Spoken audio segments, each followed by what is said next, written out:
The North Sea stretched endlessly beneath a pewter sky, its waves crashing against the weathered hull of the Serpent's Revenge, with the same relentless rhythm that had marked Astrid's days for 7 long years. Below deck, in the suffocating darkness of the ship's belly, she pressed her back against the damp wooden wall and counted the creaks, 143 since dawn, each one a reminder that she was still alive, still breathing, still hoping against all reason.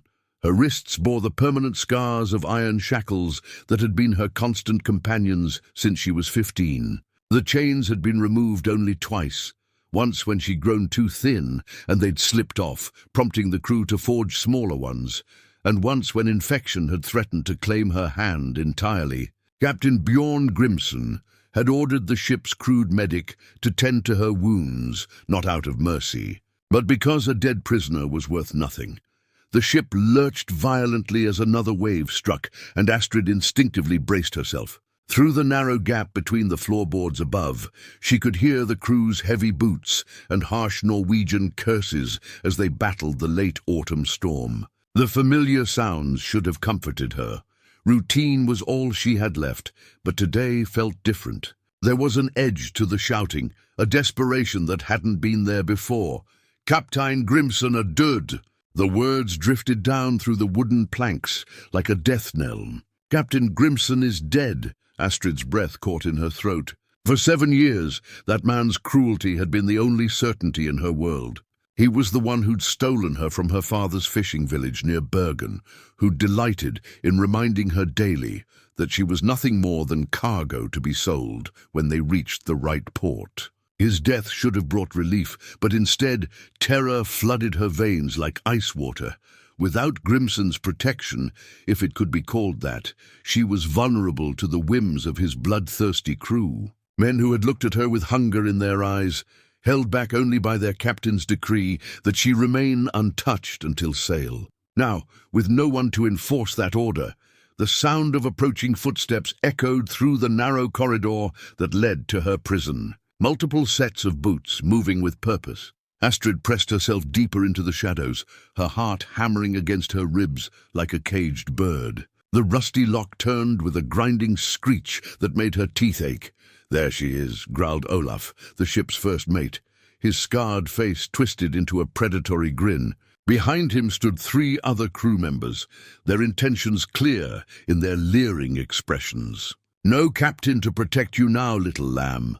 Astrid lifted her chin, summoning the last reserves of the fierce Viking spirit her grandmother had always insisted ran in their blood.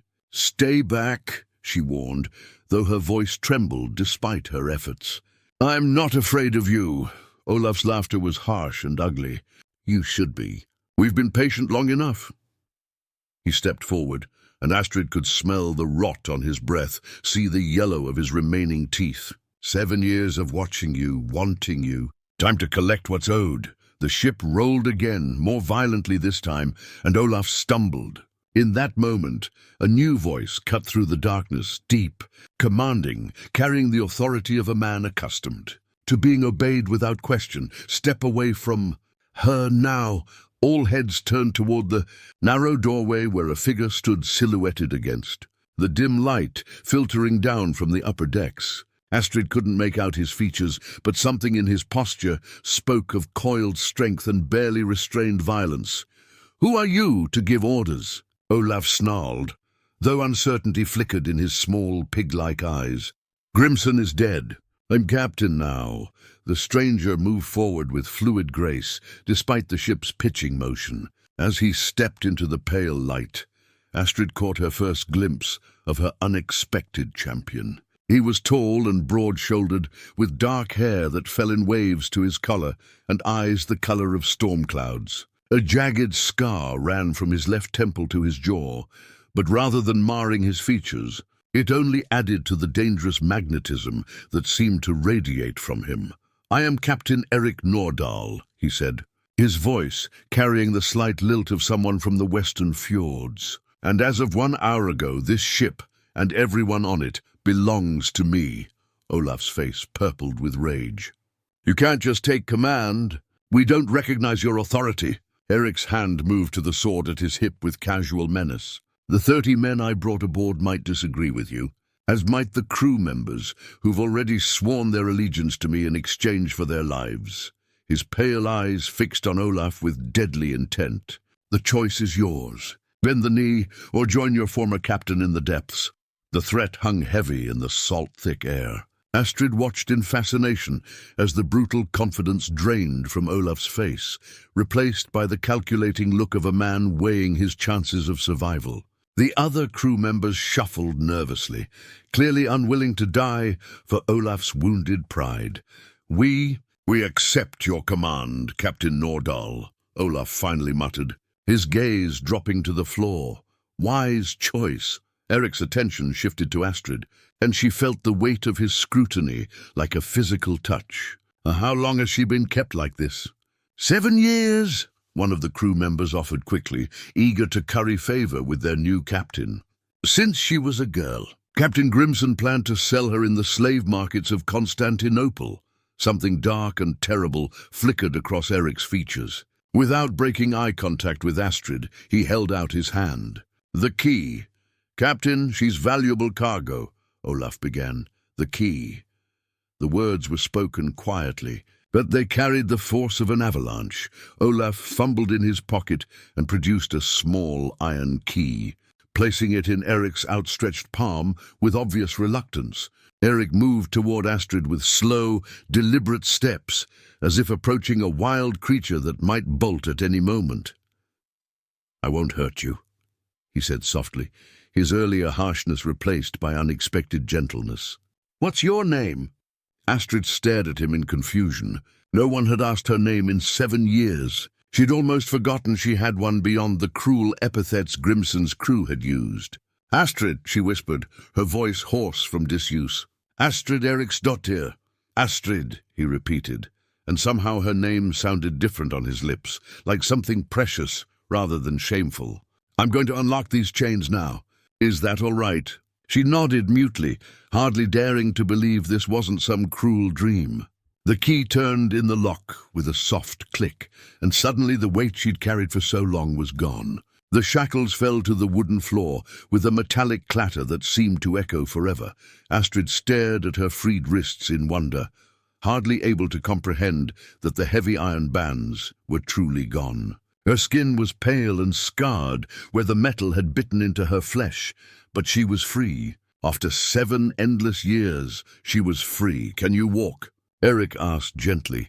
She tried to stand and immediately swayed, her legs weak from years of confinement in the cramped space. Without hesitation, Eric's strong arm came around her waist, steadying her against his solid warmth. The contact sent an electric shock through her system. She hadn't been touched with kindness since childhood, hadn't realized how desperately she'd hungered for human comfort. "Easy," he murmured. "And you're safe now. I give you my word." As he helped her toward the doorway, Astrid caught sight of the Norwegian coastline through a porthole. The familiar silhouette of snow-capped mountains and rocky fjords brought tears to her eyes. Home. After all these years of dreaming about it, she was finally going home. But as they climbed toward the upper deck, she couldn't shake the feeling that her rescue was only the beginning of a much larger and more dangerous adventure. The first breath of sea air nearly brought Astrid to her knees. After 7 years of stale, fetid air in the ship's bowels, the crisp October wind felt like a blessing from the old gods her grandmother had whispered about in bedtime stories. She stood on the deck of the Serpent's Revenge, clutching Eric's steadying arm as her eyes adjusted to daylight for the first time in what felt like a lifetime. The North Sea stretched around them in shades of gunmetal grey, its surface choppy with whitecaps that caught the pale autumn sun. In the distance, the Norwegian coast rose like a promise, jagged cliffs crowned with pine forests, their peaks already touched with early snow. It was exactly as she remembered, exactly as she dreamed during the darkest hours of her captivity. Beautiful, isn't it? Eric's voice was soft beside her, but she could feel the tension coiled in his frame as he surveyed his new crew. The men worked with grudging efficiency, their movements sharp with the knowledge that their new captain's patience had limits. "I'd forgotten," Astrid whispered, her voice catching on the words. "I'd almost forgotten what it looked like." Eric's grip on her arm tightened protectively. She looked up at him, really studying his face in the daylight for the first time. The scar that marked him was old, probably earned in battle years ago, but it was his eyes that captured her attention. They were the pale blue-grey of winter storms, and they held depths she couldn't fathom. There was something haunted there, something that spoke of losses and hard-won victories. "You're from Bergen?" he asked, and she nodded. "I know the area well. Good fishing villages, strong people." His mouth curved slightly. "My mother always said the women of Bergen were fierce as winter wolves when protecting what they loved." A commotion near the ship's wheel interrupted them. Astrid turned to see Olaf arguing with one of Eric's men, a tall, lean figure with the weathered face of someone who'd spent decades at sea. "Magnus, what's the issue?" Eric called out, his voice carrying easily across the deck. "The first mate here seems to think we should continue on Grimson's planned route," Magnus replied, his tone carefully neutral. "Straight through the Skagerrak toward Danish waters." Eric's expression hardened. "And why would we do that?" Olaf stepped forward, puffing up his chest in a display of false bravado. "Because that's where the profit is, Captain. There are merchant ships in those waters, fat with cargo and ripe for taking. We could double our wealth in a week, assuming we survive the Danish Navy patrols," Eric countered coolly. "Or the winter storms that are already building." He gestured toward the darkening sky on the horizon, where thunderclouds were massing like an army of shadows. "This isn't the season for those waters, and I won't risk my crew for your greed." "Your crew?" Olaf's voice cracked with indignation. "These men have been sailing under the same flag for years. You can't just—" "I can do whatever I please," Eric interrupted, his voice dropping to a dangerous whisper. "Because I'm the one with the sword, the ship and the men loyal to me. You're alive by my grace, Olaf. Don't test the limits of my mercy." The confrontation sent a chill down Astrid's spine that had nothing to do with the ocean breeze. She'd seen enough of pirates' justice during her captivity to know how quickly situations like this could turn bloody. But instead of escalating the conflict, Eric simply turned away from Olaf, as if the man was no longer worth his attention. "Magnus, set course for Hardangerfjord," he commanded. "We'll shelter there until this storm passes." "Aye, Captain." Magnus moved to relay the orders, but Astrid caught the pleased gleam in his eyes. It was clear that Eric's crew, his real crew, approved of their captain's decision. As the ship began to change course, Eric guided Astrid toward the stern, away from the bustling activity of the crew. Here they could speak more privately, though she was acutely aware of the curious glances following them. "Hardangerfjord," she murmured, testing the familiar name on her tongue. "It's beautiful there. My father used to take me to the market in Rosendal when I was small. Your father was a fisherman?" Eric asked gently. Pain lanced through her chest at the memory. "Yes, a good one with his own boat and crew. He would have fought them if he could. But Grimson caught me alone, gathering berries in the forest above our village." She swallowed hard. "By the time anyone realized I was missing, we were already at sea." Eric's jaw clenched, a muscle ticking beneath the weathered skin. "What was your father's name? Perhaps he's still—" "No!" The word came out sharper than she'd intended, but she couldn't bear false hope. "Even if he survived the grief of losing me, even if he's still alive, I'm not the girl who left. 7 years changes a person. I wouldn't even know how to be his daughter anymore." The silence stretched between them, filled only by the sound of wind in the rigging and waves against the hull. When Eric finally spoke, his words were carefully measured. "I understand the feeling of being changed by circumstances beyond your control, of looking in a mirror and seeing a stranger." His hand moved unconsciously to his scar. "But identity isn't just about who we were. It's about who we choose to become." Before Astrid could respond, a shout from the crow's nest cut through the air like a blade. "Ship on the horizon! Flying Danish colors!" The effect on the crew was immediate and electric. Men who had been going about their duties with resigned acceptance suddenly came alive with purpose, hands moving to weapons with practiced ease. Eric's entire demeanor transformed in an instant. The gentle man who had spoken of identity replaced by the hard-eyed captain who commanded through strength and cunning. "How many?" he called up to the lookout. "One warship, Captain. Looks to be a frigate." Eric cursed under his breath in what sounded like Old Norse. "Magnus! How long until we reach the fjord?" "At least 2 hours, Captain. Maybe 3 in this wind." The Danish ship was gaining on them, its larger sails catching the wind more effectively than the aging rigging of the Serpent's Revenge. Astrid could see it now, a dark shape growing larger against the grey sky, and her newly kindled hope began to waver. She'd escaped one prison only to face capture by another enemy. "Will they attack?" she asked. Hating the tremor in her voice, Eric's expression was grim as he watched the approaching vessel through his spyglass. "That depends on whether they recognize this ship. Grimson made quite a few enemies in Danish waters." He lowered the instrument and looked at her with something that might have been regret. "I'm sorry, Astrid. Your freedom may be short-lived," but as the words left his mouth, his expression suddenly changed. The grim resignation was replaced by something sharper, more calculating. He raised the spyglass again, studying the Danish ship with renewed intensity. "Magnus," he called out, his voice carrying a note of excitement that made several crew members look up in surprise. "Change course. Head directly for those rocks off the starboard bow." "Captain?" Magnus looked confused. "Those are the Siren's teeth. No ship can navigate. Trust me," Eric interrupted, his voice carrying absolute conviction. "I know these waters better than any Danish captain.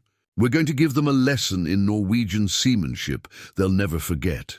As the ship began to turn toward what looked like certain destruction, Astrid felt a mixture of terror and exhilaration. She was in the hands of a man who was either brilliant or completely mad, and in that moment, she realized she was willing to trust him with her life. The storm clouds were gathering overhead, and the first drops of rain began to fall as the Serpent's Revenge raced toward its destiny. The rain came down in sheets, turning the deck of the Serpent's Revenge into a slippery maze of ropes and rigging. Astrid pressed herself against the mainmast, watching in terrified fascination as Eric's crew worked with deadly precision to navigate the treacherous waters around the Siren's teeth. The infamous rock formation jutted from the sea like the spine of some primordial beast. Waves crashing against the jagged stones with enough force to shatter any vessel foolish enough to venture too close.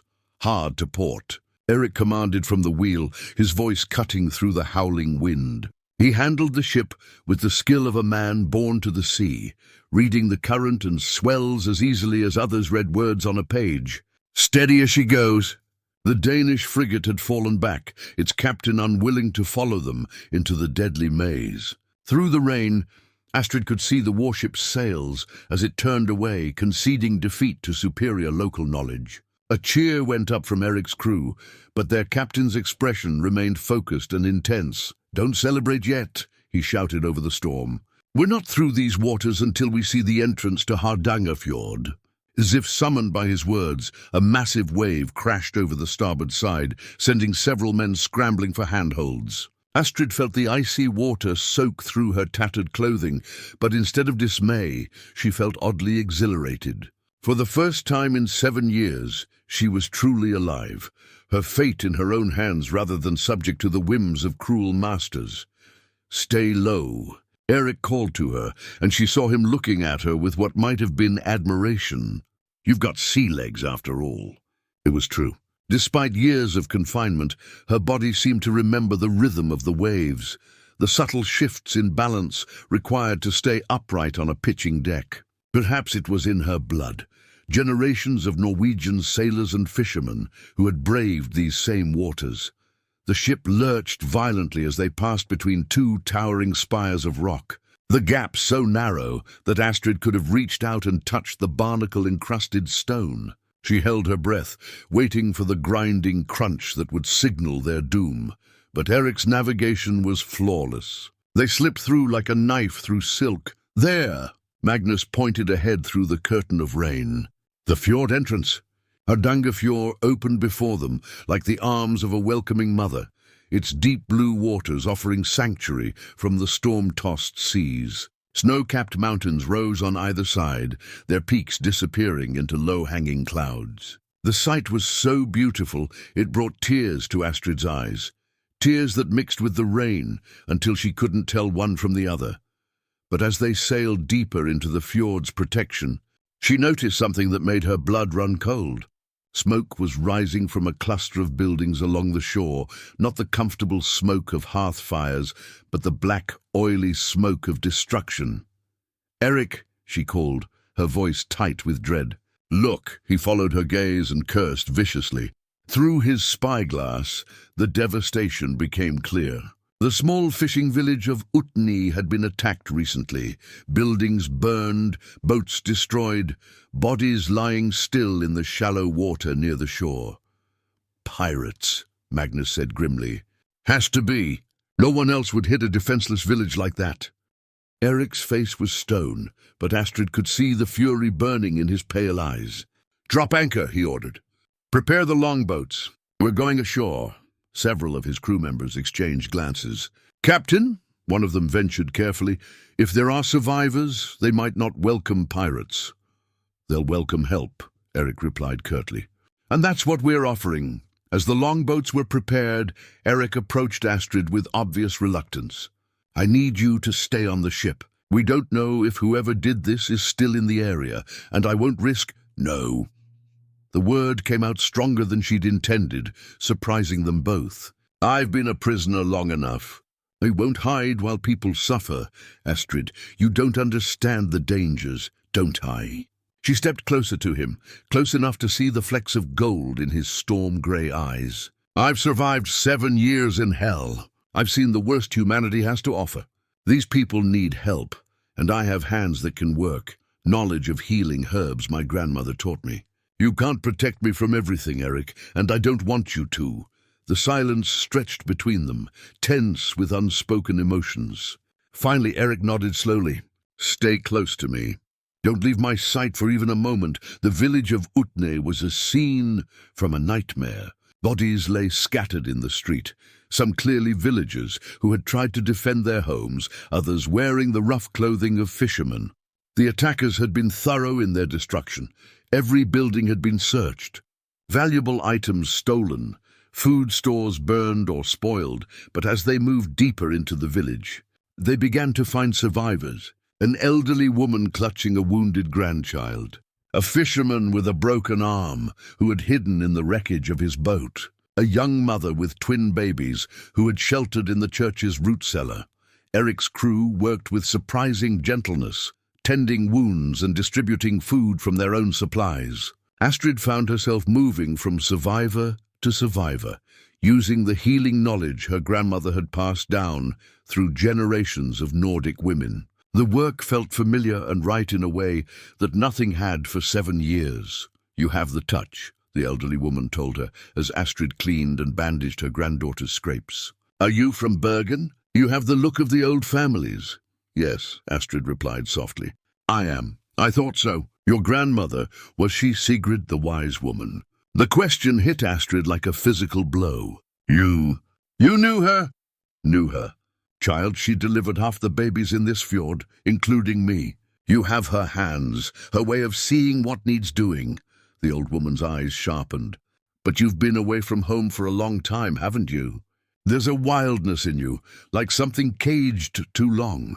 Before Astrid could answer, a commotion near the village's main dock drew their attention. Eric was standing over a wounded man who was trying to sit up despite a vicious gash across his forehead.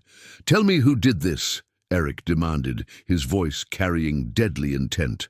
Red Eric's crew," the man gasped. "Said they were collecting tribute for safe passage through these waters. When we couldn't pay," he gestured weakly at the destruction around them. Eric went very still, and Astrid saw his hand move to his sword hilt. "Red Eric Bloodaxe?" "You know him?" Magnus asked quietly. "I know him." The words were spoken with such cold fury that several nearby crew members stepped back involuntarily. "We have history." The wounded villager grabbed Eric's arm with surprising strength. He said he'd be back in a fortnight, that any village that couldn't pay would burn completely next time. Eric's jaw clenched. "How many ships?" 3, maybe 40 men total. The villagers' eyes were desperate. "We can't fight them." "We're just fishermen." "No," Eric said, his voice carrying absolute conviction. "You're Norwegians, and no Norwegian should live in fear of pirates in their own waters." He stood and turned to face his crew, and Astrid saw the transformation that had occurred. This was no longer the gentle man who had freed her from chains, or even the capable captain who had navigated them through the siren's teeth. This was something harder, more dangerous, a man with a score to settle. "Red Eric thinks he owns these waters," he announced, his voice carrying to every corner of the destroyed village. It's time someone reminded him that Norway belongs to Norwegians. As the implications of his words sank in, Astrid felt a chill that had nothing to do with the mountain air. She was about to witness what happened when two forces of nature collided, and she wasn't sure any of them would survive the aftermath. But as she watched Eric rally the survivors, seen the hope kindle in their eyes for the first time since the attack, she realized something that both terrified and thrilled her. She was no longer content to simply survive. For the first time in 7 years, she wanted to fight. The mist hung low over Hardangerfjord as dawn approached, turning the water into a mirror of silver glass. From her position on the rocky outcrop above Utne village, Astrid could see the serpent's revenge anchored in the deeper water, its dark silhouette barely visible through the fog. 3 days had passed since they'd found the destroyed village. 3 days of preparation that had transformed both the survivors and Eric's crew into something resembling an army. Eric stood beside her, his weathered hands gripping a battered spyglass as he scanned the fjord's entrance. The scar on his face seemed more pronounced in the pale morning light, and she could see the tension coiled in his shoulders like a spring wound too tight. "They'll come with the tide," he murmured, more to himself than to her. Red Eric always was predictable in his methods. "Tell me about him," Astrid said quietly.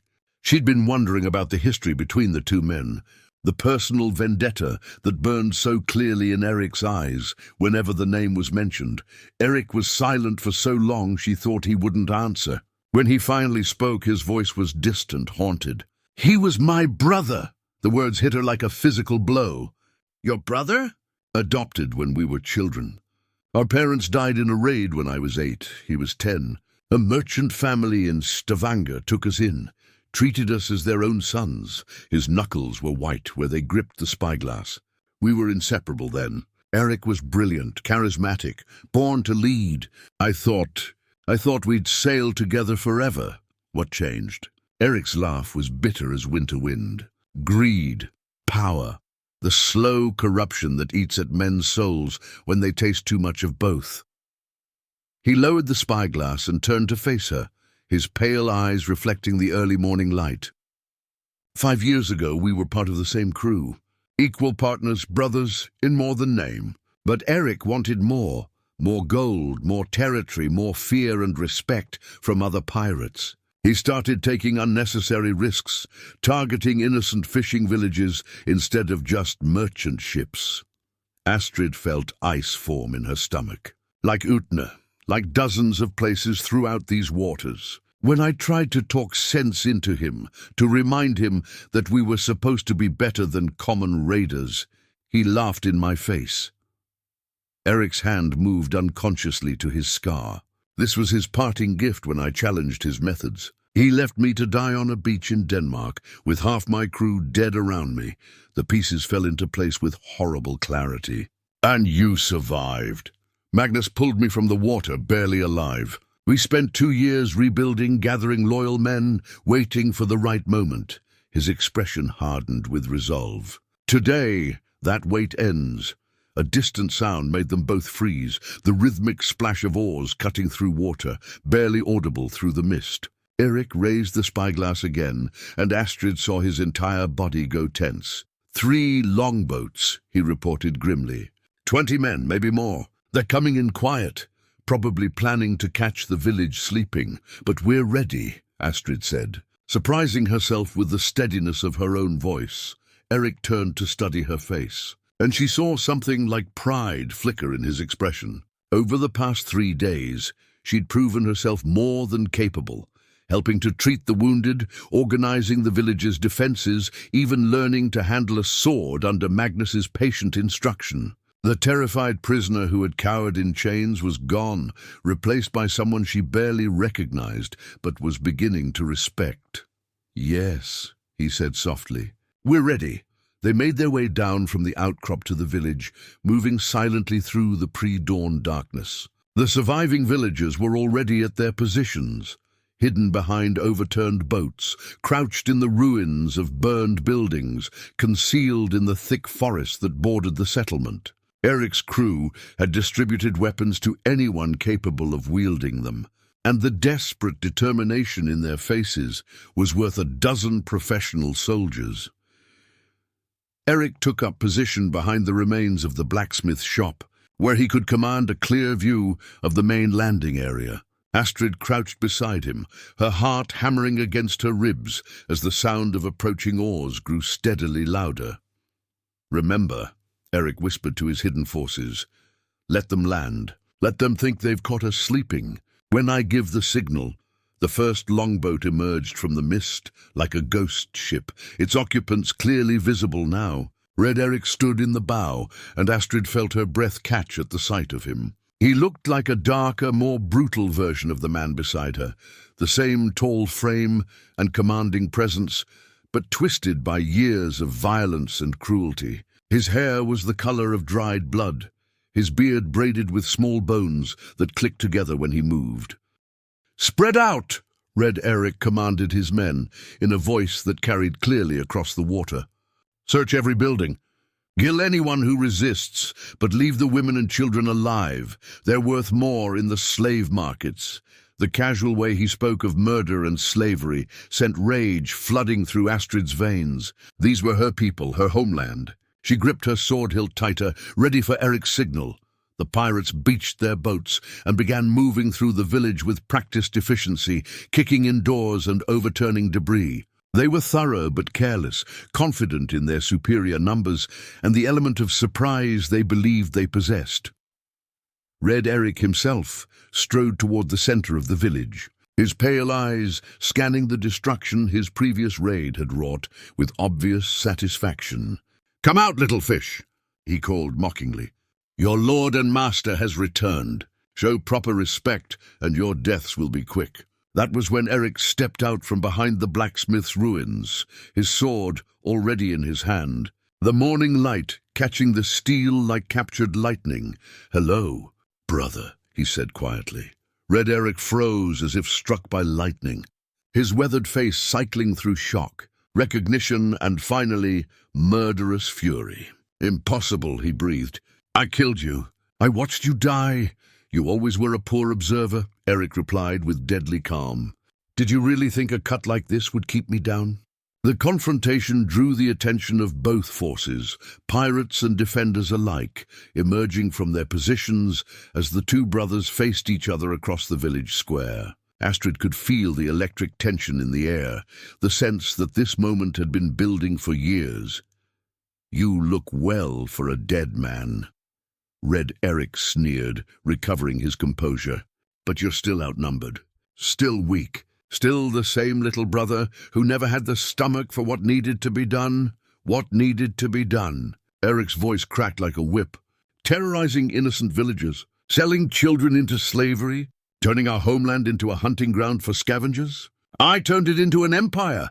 Red Eric roared, his careful control finally slipping. "These waters belong to me now. Every ship, every village, every life, mine to take or spare as I see fit." Eric's response was swift and deadly. He launched himself forward with the fluid grace of a striking wolf, his blade meeting his brother's in a shower of sparks that seemed to ignite the entire village. The two men fought with a ferocity that went beyond mere combat.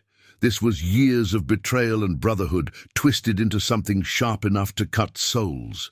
Around them, the battle erupted in earnest. Pirates clashed with defenders in a chaos of steel and fury, but Astrid found herself transfixed by the duel at the battle's heart. The brothers fought with identical styles, clearly taught by the same master, but where Red Eric relied on brute strength and savage aggression, Eric combined power with precision, rage tempered by purpose. A pirate appeared at Astrid's side, his cutlass raised to strike her down while she watched the duel. Without conscious thought, she spun and brought her own sword up in a perfect parry, the techniques Magnus had drilled into her taking over.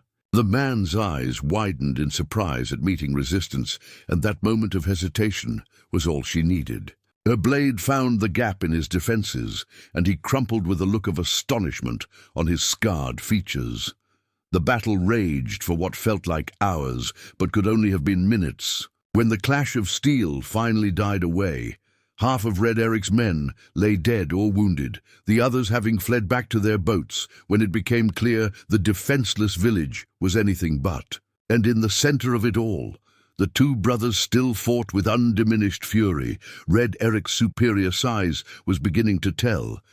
His younger brother was bleeding from several wounds, his movements growing slightly slower, but his eyes never lost their cold determination. And when Red Eric overextended himself in a particularly vicious swing, Eric was ready.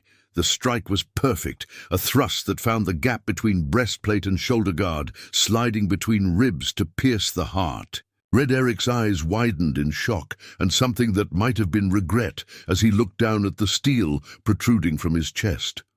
"Brother," he whispered, and for a moment he looked like the boy Eric had described, young and lost and afraid. "I'm sorry." Eric's face was stone, but Astrid saw the tears that tracked down his cheeks as he supported his brother's weight. "So am I," he said quietly. Red Eric's body went limp, and Eric lowered him gently to the ground, closing the pale eyes that had once looked at the world with such promise. Around them, the surviving villagers began to emerge from their hiding places, their faces reflecting a mixture of exhaustion, relief, and wonder. "It's over," Magnus said, appearing at Eric's shoulder. "The remaining pirates have fled. They won't return." Eric nodded slowly, wiping the blood from his sword before sheathing it. When he looked up, his gaze found Astrid immediately, and she saw the naked vulnerability in his expression, the cost of victory written in every line of his face.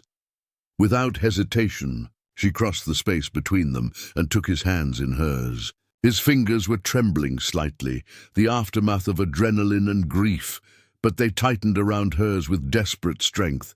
"You did what had to be done," she said softly. "You protected these people. You honored your homeland. I killed my brother. You stopped a monster." Her voice was fierce with conviction. "The brother you loved died years ago." This was just finishing what Red Eric started. He stared at her for a long moment, and she saw something shift in his expression, a recognition that perhaps healing was possible. Even after such profound loss, "What happens now?" she asked. Eric looked around at the village, at the survivors who were already beginning to rebuild, at his crew who waited patiently for orders. "Now we sail. These waters are free again, but there will be other threats, other villages that need protection." He paused, his storm-grey eyes meeting hers with an intensity that made her breath catch. "The question is whether you'll sail with me." The offer hung between them, weighted with possibilities she'd never dared imagine during her years in chains. Freedom was one thing, but the chance to choose her own path, to stand beside a man who had shown her what honor looked like, to use her newfound strength to protect others who couldn't protect themselves. "Yes," she said, and felt the word ring with the finality of destiny. "I'll sail with you." As the sun climbed higher over Hardanger Fjord, burning away the last of the morning mist, Astrid stood on the deck of the Serpent's Revenge and watched the Norwegian coast slide by. The chains that had bound her were gone, replaced by something infinitely more precious, the freedom to choose her own course through the storms ahead. Eric stood beside her at the wheel, his hands steady on the polished wood as he guided them toward the open sea. The grief was still there in his eyes, probably always would be, but it was tempered now by purpose and hope. "Where to, Captain?" Magnus called from the rigging. Eric glanced at Astrid, and she saw the question in his expression. Where indeed? The world was vast and full of possibilities, dangers and wonders in equal measure. "Wherever the wind takes us," she said, and felt the truth of it settle into her bones. "Wherever people need help, wherever we can make a difference." Eric's smile was like sunrise breaking through storm clouds. "Wherever the wind takes us," he agreed, and adjusted their course toward the horizon. Behind them, the fjords of Norway faded into memory, but ahead lay an ocean of infinite possibilities. Astrid had been imprisoned below decks for years, forgotten by the world above. But that woman was gone now, replaced by someone stronger, fiercer, more alive than she'd ever imagined possible. She was free, and with Eric beside her, she was ready to discover exactly what that freedom might mean.